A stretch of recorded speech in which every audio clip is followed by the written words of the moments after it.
dichiarò meno famlapo Fahende kuinge na zawak felicitation Simba vimalo na inura mandalo Propule muna kaja banosa rek fe solution Vitava no meno Simba misi tabine Miara camino Simba mila valine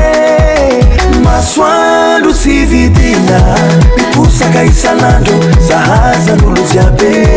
Livu chayena na mandava tauna Mai po Anumena sige Alo zalai Yara kaminaye Alo zalai Alo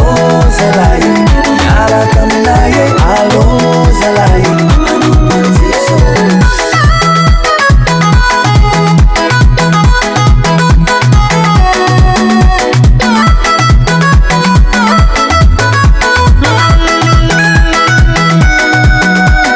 Wazalabe Inumatamngelo simetufuwe Anupanaze Jesus tuko Bifitiaba na sadme famida pu Zara fangaye Fitiaba no menawo Simba misi tabine Miyara kaminawo Simba mila valine Maswandu tividina Busa kaisanando sa asa ulutiabe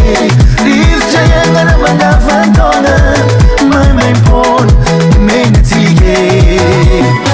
Alo zalabe Yara kamnaye Alo zalabe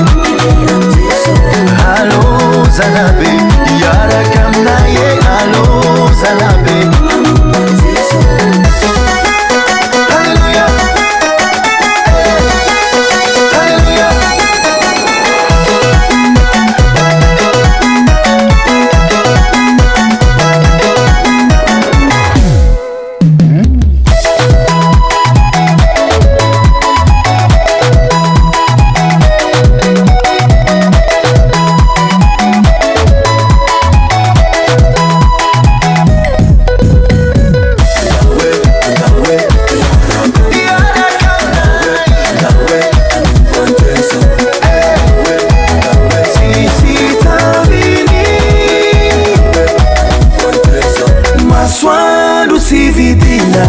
Pipusa kaisalando Sahaza nuluziabe Rifja yanga na mandava ndona Mai pon menetige Alo zalai